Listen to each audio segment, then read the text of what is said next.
দর্শক, নির্বাচনী প্রচারের অংশ হিসেবে আজ উত্তরের ৩ জেলা রাজশাহী, নওগাঁ ও বগুড়ায় যাচ্ছেন বিএনপি চেয়ারম্যান তারেক রহমান।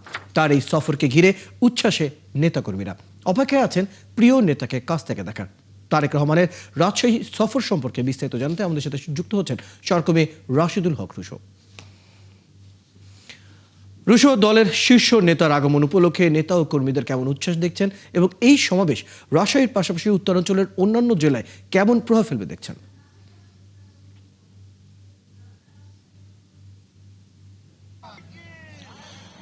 রয়, আপনি একেবারে ঠিক বলেছেন।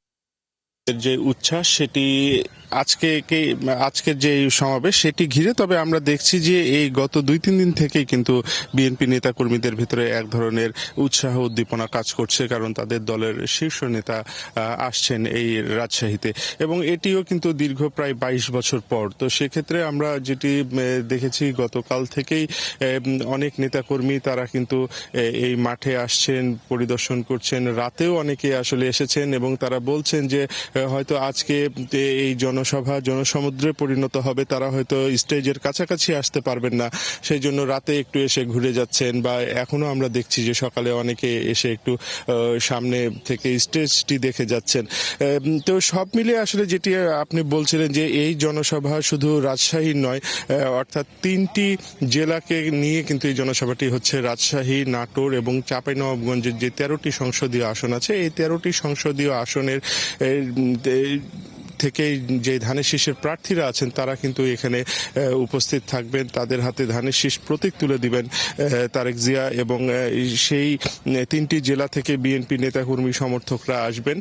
এবং শুধু এই মাদ্রাসা মাঠে সমাবেশটি আসলে থাকবে না, এটি পুরো শহর জুড়ে ছড়িয়ে পড়বে এমনটি কিন্তু প্রত্যাশা করছেন। আর পাশাপাশি আজকে যখন বিমানবন্দরে তারেক রহমান যখন আসবেন এবং সেখান থেকে তিনি তার সেই ঐতিহ্যবাহী লাল গাড়ি করে প্রথমে আসবেন, এখানে হযরত শাহ মখদুম রহমতুল্লাহ আলাইহির মাজার জিয়ারত করবেন, এরপরে পাশেই এই মাদ্রাসা মাঠে আসবেন। অর্থাৎ পুরো সড়কটি জুড়েই কিন্তু উৎসুক মানুষের সেখানে ভিড় থাকবে এবং তিনি এখান থেকে সড়ক যোগেই এই সমাবেশ শেষ করে নওগাঁ যাবেন। তো পুরো এই উত্তরাঞ্চলে জুড়েই আসলে যে সমাবেশের যে আমেজ সেটি কিন্তু ছড়িয়ে পড়েছে। অনেকেই গত রাত থেকে কিন্তু রাজশাহীতে আসতে শুরু করেছেন আশেপাশের জেলাগুলো থেকে।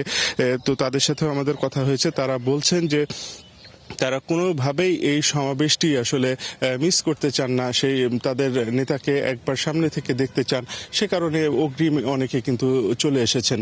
তো সব মিলিয়ে এটি বিএনপির পক্ষ থেকে বলা হচ্ছে যে একটি ঐতিহাসিক সমাবেশ হতে যাচ্ছে, যেখানে যে জনসমাগম ঘটবে সেটি আসলে অন্যান্য যে সমস্ত সমাবেশগুলো হয়েছে এর পূর্বে তার থেকে অনেক বেশি ছাপিয়ে যাবে, অনেক বেশি লোকের সমাগম হবে। আপনি খবর রাখতে থাকুন, আমরা আশা করবো একটি ইতিবাচক পরিস্থিতি সেখানে তৈরি হবে এবং জনসভা সফল হবে। দর্শক, আমাদের সাথে আমাদের সহকর্মী রাশিদুল হক রুশো যুক্ত ছিলেন, যারা ছিলেন এবার 3 জেলা রাজশাহী, নওগাঁ এবং বগুড়ায় বিএনপি চেয়ারম্যান তারেক রহমানের যে নির্বাচনী প্রচারণার যে আয়োজন, যে জনসভা চলছে প্রস্তুতি, সে বিষয়ে আমরা বিস্তারিত জানছিলাম।